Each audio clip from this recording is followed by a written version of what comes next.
လူတီနဲကြတဲ့တောက်ကြသားသမီးတွေအကြောင်းပြောပြမယ်တောက်ကြသားသမီးတွေနဲ့ပတ်သက်ပြီးတော့လူတီနဲတဲ့အချက်၃ချက်ပြောပြမယ်တောက်ကြသားသမီးတွေကတခြားသောဒေဒီကျန်းကန်တွေမှာမြည်တို့ပင်ဖော်ပြစီကမှုတောက်ကြသားသမီးတွေကမိသားစုထဲမှာအပေးဆက်ရဆုံးနေနံပိုင်ရှင်တွေဖြစ်တယ်မိမိထက်ကြီးကဲတဲ့ညီကိုမောင်နှမတွေကိုတော့၎င်းငယ်ရွယ်တဲ့ညီကိုမောင်နှမတွေကိုတော့၎င်းပေးဆက်အနစ်နာခံတဲ့သူတွေဖြစ်တယ်ဒုတိယတစ်ချက်ကတောက်ကြသားသမီးတွေဟာအသက်33 43 53နဲ့63ဆိုတဲ့နှစ်တွေမှာအလွန်အမင်းချမ်းသာကြုံရမယ်အဲ့ဒီနှစ်တွေကိုမှတ်ထားပါတတိယမြောက်အချက်ကတော့တောက်ကြသားသမီးတွေကအသက်အရွယ်နောက်ပိုင်း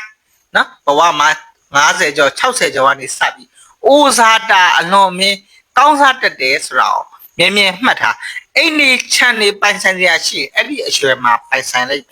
အားလုံးကျေးဇူးတင်ပါတယ်